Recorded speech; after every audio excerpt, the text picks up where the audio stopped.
ना आखिर दिन आ गया। आइए सुनो, हम लोग लेसन नंबर 5 पढ़ रहे हैं बायोलॉजी में, ठीक है। आज का अंतिम हेडिंग आपका है क्रोमोसोमियल रोग। इशारा रोग देखो कैसे होगा, हम बताते हैं आपको। पुरुष के गुणसूत्र तो आपके पूरा होगा कि 23 जोड़ा होता है, 23 जोड़ा, ठीक है ना। प्लस यार जल्दी बैठो यार, टाइम नहीं है। उधर मेरे को नहीं पढ़ा दिए तुम लाने को सुन लो, छुट्टी होने तभी एक हेडिंग फिजिक्स में हमेशा पढ़ाया जाता है। और तुम ना तो बतिया रहे उस समय से।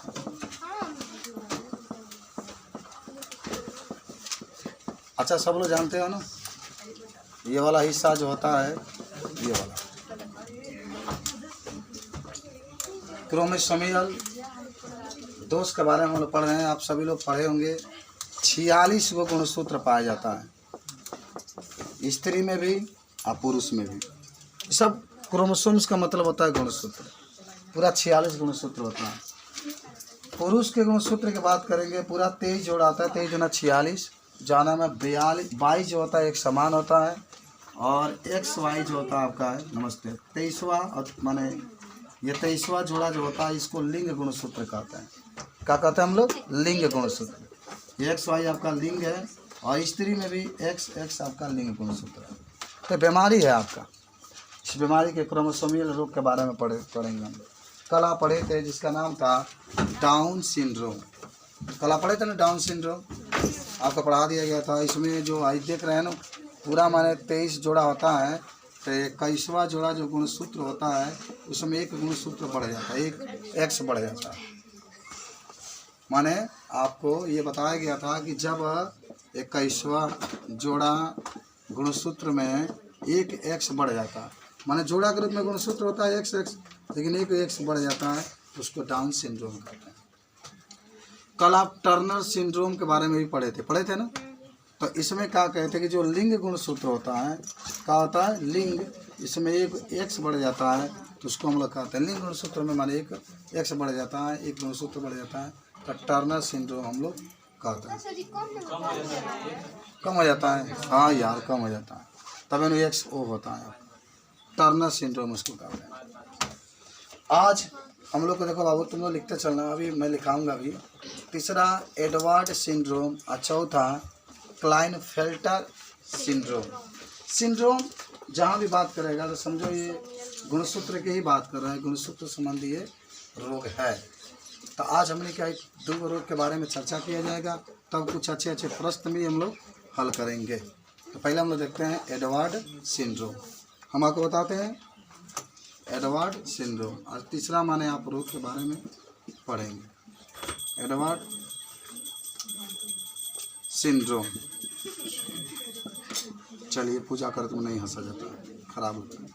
जब भगवान के नाम लिए हंसेंगे तो भगवान कहेंगे बड़ा मूर्ख भी आई लड़की है। आइए टर्नर सिंड्रोम के बारे में आज हम लोग एडवर्ड सिंड्रोम के बारे में बात करेंगे। आखिर ये रोग जो होता है किस तरीके से होता है, आप याद रखिए सब लोग।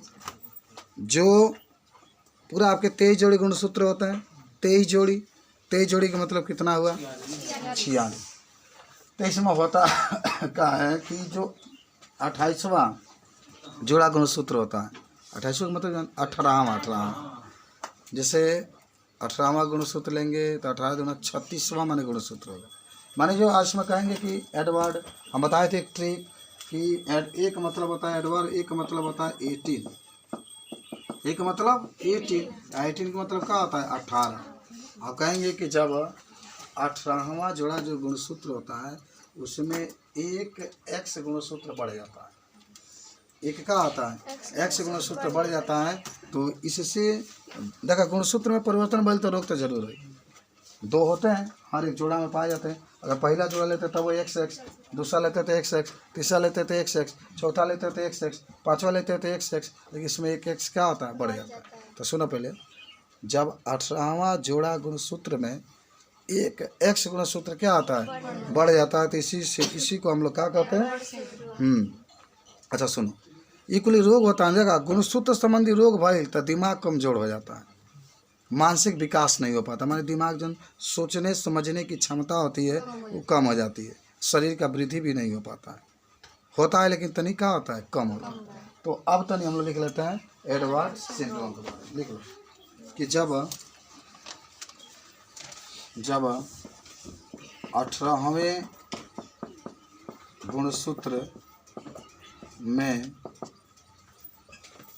गुणसूत्र में एक एक्स गुणसूत्र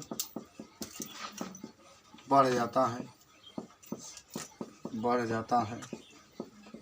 तो इससे जो रोग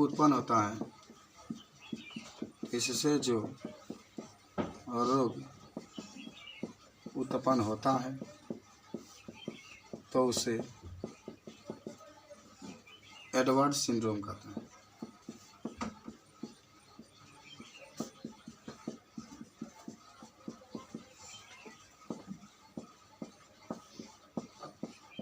एडवर्ड सिंड्रोम कहते हैं।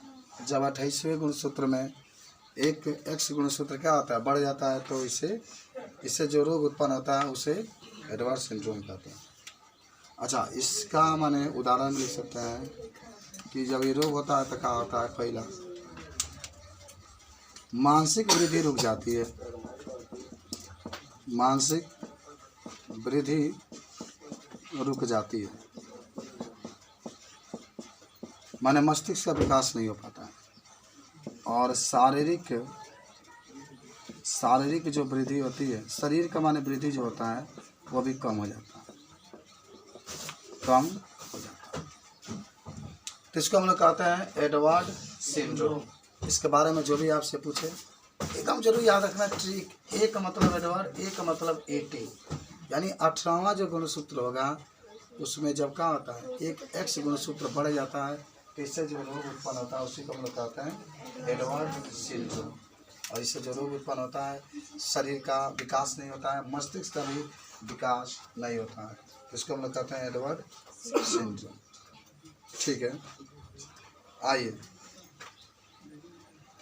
कोई दिक्कत है इसमें एडवर्ड सिंड्रोम में, बता दो सब लोग पूरा। माने आपको हम एक बार समझाना चाहेंगे कि पूरा अगर पहला लेते हैं तो पहला में XX, दूसरा में XX, तीसरा में XX, वही ना 18वां जब होगा तो उसमें भी XX होता है 18वां नंबर पर। तो 18वां नंबर पर एक X गुणसूत्र बढ़ जाता है तो ये द्विगुणित से त्रिगुणित हो जाता है, तब इससे जो रोग उत्पन्न होता है उसको क्या कहते हैं हम लोग, एडवर्ड सिंड्रोम कहते हैं। ये जो रोग उत्पन्न होता है इससे जो मस्तिष्क का विकास होता है कम हो जाता है, लेकिन कम होता है, शरीर का वृद्धि भी क्या होता है, कम हो जाता है, तो ये आपका होता है एडवर्ड सिंड्रोम। ठीक है, कोई दिक्कत? अब आइए आज का लास्ट और आपके किताब का भी लास्ट है, क्लाइनफेल्टर सिंड्रोम, इसके बारे में हम लोग चल रहे हैं पढ़ने के लिए। आइए, जिसमें क्या होता है ना कि जो लिंग होते हैं, याद करो, जो लिंग गुणसूत्र होते हैं पुरुष में ही एक या एक से अधिक जो एक्स गुणसूत्र होते हैं वो बढ़ जाते हैं, तो इसी को हम लोग कहते हैं क्लाइनफेल्टर। एक से छक्का पैदा होते हैं, देख लो ये छक्का को कहा जाता है। क्लाइनफेल्टर जो रोग है, सिंड्रोम है, छक्का को कहा जाता है, छक्का को कहा जाता है, छक्का को कहा जाता है, किसको, क्लाइनफेल्टर को।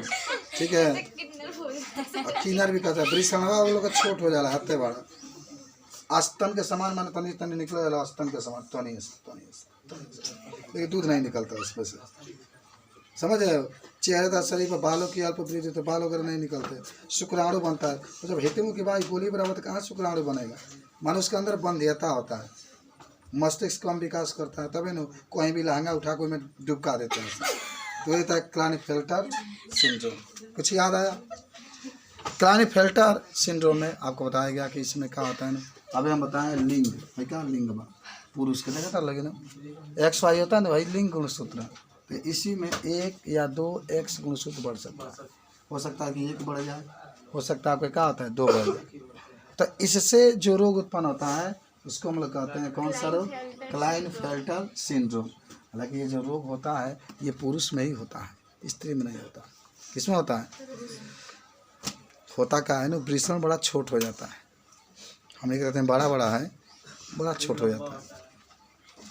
छोट होने के कारण है कि उसमें शुक्राणु का निर्माण नहीं हो पाता। स्तन माने वाल पर विकसित होता है, दिमाग उमाग तनी विकास नहीं कर पाता है। तो उसी को क्या कहते हैं हम लोग, क्लाइनफेल्टर। उसी को छक्का तुम लोग कहते हैं, समझिए। छक्का की बात है कि तो क्लाइनफेल्टर की बात आनी चाहिए। छक्का की बात है किसकी बात, क्लाइनफेल्टर की बात आपकी आएगी। बात समझ में आ रही है? चलिए तो लिखते हैं हम लोग, मिटा देना। आइए तनी सब लोग सीखो। इसके बारे में अगर आपसे कोई पूछे आराम से बता देना, कोई दिक्कत नहीं। लिखो, कौन बीमारी के बारे में लिखने जा रहे हैं हम लोग, क्लाइनफेल्टर सिंड्रोम।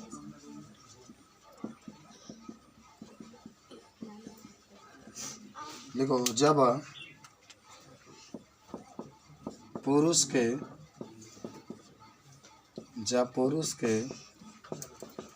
लिंग गुणसूत्र में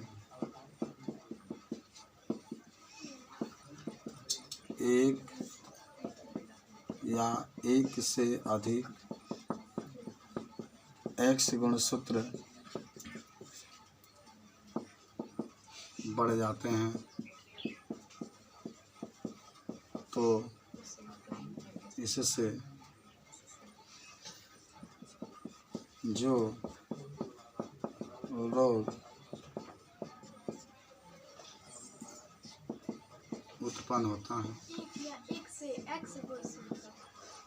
वहीं में लिख लो, बीच में मत बोलो, गलती नहीं लिखा। क्लाइनफेल्टर रोग कहते हैं।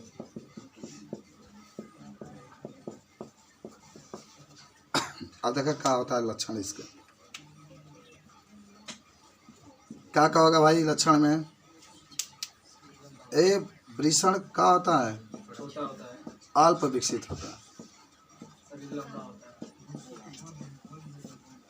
चलिए दूसरा कह सकते हैं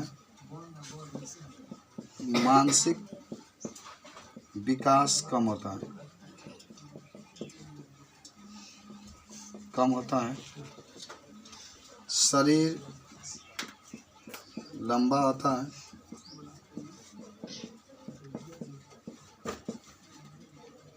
स्तन अल्प विकसित होता है,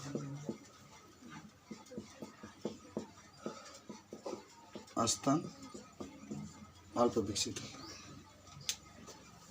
तो सीखे, कुछ समझ में आ रहा है तुम लोग को? आएगा धीरे धीरे।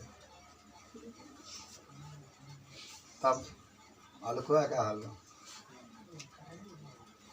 एक बार छा गई 10 मिनट लिखल है कुछ, रुक जाए बंद कर। मान पहला क्वेश्चन यही है, लिख लो। तुम लोग बाहर उत्तर जानते रहना कि आनुवांशिक विकार किसे कहते हैं?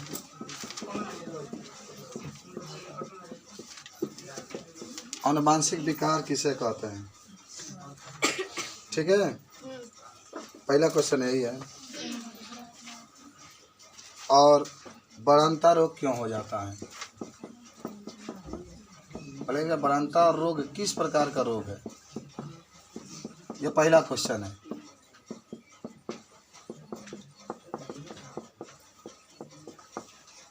ये प्रश्न आपके पास है, मैं आपको उत्तर भी बता देता हूँ, लेकिन आप लोग लिख के लेकर आएंगे, आप लोग को याद करा देना। यह है आनुवांशिक विकार किसे कहते हैं। अच्छा ऐसे दिया जा रहा है, कल इसका प्रश्न उत्तर लिखा जाएगा। अब बढ़ंता रोग किस प्रकार का रोग है? तो सुनो कि जब किसी व्यक्ति में दोनों आ जाएंगे, स्त्री और पुरुष। जब किसी व्यक्ति के जीन या गुणसूत्र में परिवर्तन हो जाता है, अभी आप पढ़ भी रहे थे, जब किसी व्यक्ति के जीन या गुणसूत्र में परिवर्तन हो जाते हैं तब जो रोग उत्पन्न होता है उसे कौन सा रोग कहते हैं? आनुवांशिक रोग कहते हैं। गुणसूत्र 46 होता है, किसी में परिवर्तन हो गया माने बढ़ गया, घट गया, या जो जीन होते हैं उसका भी स्थान इधर उधर हो गया, तो जो रोग उत्पन्न होता है उसी को क्या कहते हैं? आनुवांशिक रोग या आनुवांशिक विकार कहते हैं। आनुवांशिक रोग है क्या कहते हैं? अच्छा बढ़ंता किस प्रकार का रोग है? तो कहेंगे बढ़ंता आनुवांशिक रोग है। बढ़ंता कौन सा रोग है? अनुवांशिक रोग है। कहा जाए कि बढ़ंता किस प्रकार का रोग है? तो बढ़ंता ये कौन रोग है? अनुवांशिक रोग है। अच्छा, दूसरा क्वेश्चन है, यहाँ पर लिख रहे हैं कि जब एक ए वर्ग वाला, अभी आप क्वेश्चन देख रहे थे, ए रुधिर वर्ग वाला आप लिखिएगा तनी, व्यक्ति यानी पुरुष का विवाह, पुरुष का विवाह ओ रुधिर वर्ग वाले स्त्री के साथ किया गया, स्त्री के साथ किया गया तथा पुत्री ओ रुधिर वर्ग वाला उत्पन्न हुई, ओ रुधिर वर्ग वाली उत्पन्न हुई तो कौन सा रुधिर वर्ग प्रभावी होगा? प्रभावी होगा। एक पुरुष है, उसमें रुधिर वर्ग ये पाया जाता है, एक स्त्री है, उसमें रुधिर वर्ग वो पाया जाता है, दोनों में शादी हुई, शादी होने के बाद जो पुत्री पैदा हुई उसमें रुधिर वर्ग वो था, तो कौन सा रुधिर वर्ग प्रभावी होगा? कौन होगा? ओ होगा, समझ रहे? जो बच्चा में गया वही तो प्रभावी हुआ, तो जो रुधिर वर्ग वो होगा वो क्या होगा? प्रभावी होगा, क्योंकि पुत्री जो पैदा हुई है उसमें ओ ही गया, तो जो ओ होगा रुधिर वर्ग वो क्या होगा? प्रभावी होगा।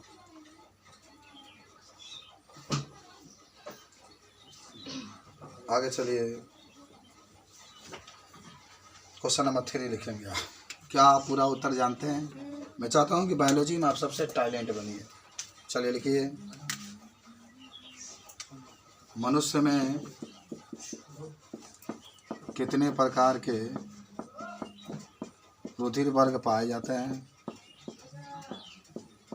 रुधिर वर्ग पाए जाते हैं तथा सर्वदाता और सर्वग्राही का नाम लिखिए। सर्वदाता और सर्वग्राही का नाम लिखिए। बहुत ही आसान क्वेश्चन आपके पास है। मनुष्य में कितने प्रकार के रुधिर वर्ग पाए जाते हैं? तो उत्तर तो सब लोग जानते होंगे कि मनुष्य में 4 प्रकार के रुधिर वर्ग पाए जाते हैं। ए माने इस तरीके से, एक ए होता है, एक बी होता है, एक ए बी होता है, एक ओ होता है। हालांकि ए बी आप सभी लोग जानते होंगे, इसको सर्वग्राही कहते हैं, और ओ जो होता है सर्वदाता कहते हैं। ये भी आपके बहुत बढ़िया क्वेश्चन था, समझ गए? सर्वग्राही, पीछे मत देखो, कल पढ़ रहे हैं, डिस्टर्ब नहीं करें। अब हमारे शरीर में रुधिर वर्ग का क्या महत्व है भाई? हाँ, जो रुधिर वर्ग होता है, जिस व्यक्ति को रुधिर की आवश्यकता होती है वह दिया जा सकता है, लेकिन देखो देने वाला जो व्यक्ति होगा उसके यहाँ रुधिर वर्ग और जिसको दिया जा रहा है उसका रुधिर वर्ग दोनों एक समान होना चाहिए। अगर ऐसा नहीं होता है तो रुधिर वर्ग देने के बाद वो व्यक्ति की मृत्यु भी हो सकता है। बात समझ रहे हैं? एक और क्वेश्चन लिख लो, क्वेश्चन नंबर 4 कि रुधिर वर्ग का क्या महत्व है? रुधिर वर्ग का क्या महत्व? आपसे पूछा जा रहा है रुधिर वर्ग का क्या महत्व है, तो क्या कहेंगे? रुधिर वर्ग का बहुत महत्व है। रुधिर वर्ग के द्वारा हमें रुधिर वर्ग की जानकारी मिलती है। रुधिर वर्ग से जो व्यक्ति होता है, किसको रुधिर देना है, किसको नहीं देना है, कौन सा रुधिर देना है, इसके बारे में भी क्या मिलती है? जानकारी मिलती है। तो यही आपका होता है का रुधिर वर्ग का महत्व। आपसे कोई पूछे तो क्या इस चीज़ को आप बता सकते हैं? कोई दिक्कत आपका नहीं होना चाहिए। चलिए क्वेश्चन नंबर 5 लिख लेते हैं हम लोग। समयुग्मी, हम आपको सब पढ़ाए हैं, याद है ना? समयुग्मी और विषमयुग्मी का होगा। पिंटू बता रहा है, क्वेश्चन आपसे है बाबू, बिना कॉपी में झांक झोंक किए हुए। समयुग्मी और विषमयुग्मी किससे कहते हैं, बता दो आराम से एकदम।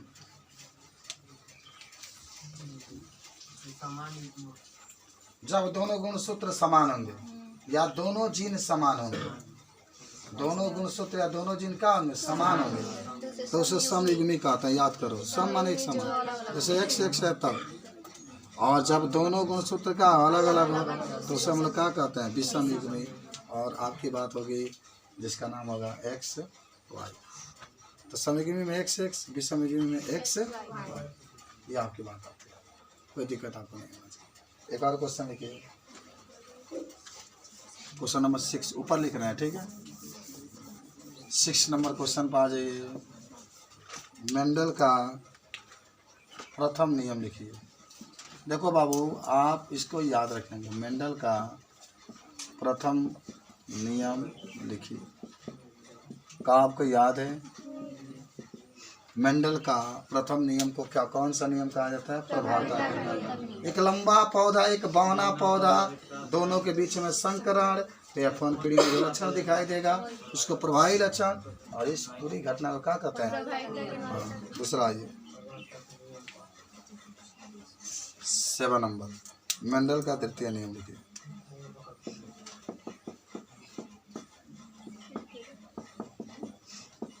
मेंडल का तृतीय नियम लिखिए।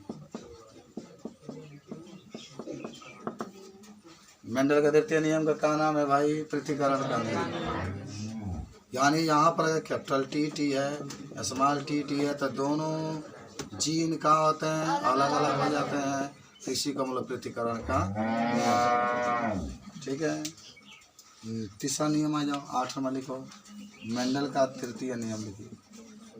नाम याद है मेंडल का तृतीय नियम, हाँ, स्वतंत्र रूप से जीन बनते हैं, ये बता सकते हैं आप।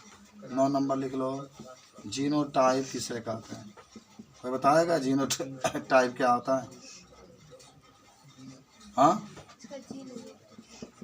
क्या होता है जीनोटाइप, ये जीन के संरचना के बारे में बताता है ना, कि क्या दोनों असमान जीन है कि दोनों असमान जीन है। एक होता है फिनोटाइप। आपको 10 क्वेश्चन दिया गया है, फिनोटाइप क्या होता है बताएंगे। फिनोटाइप राजकुमार बता रहा है फिनोटाइप के बारे में, क्या होता है फिनोटाइप। भाई यार इतना सोच रहा है यार, वह फिनोटाइप जो होता है वह किसी जीव के आकार के, आकृति के, रंग के बारे में बताता है ना, बोल से गलत ना। तो एक्सपोर्ट बनो यार, बारे में तुम सबसे अच्छे बच्चा है।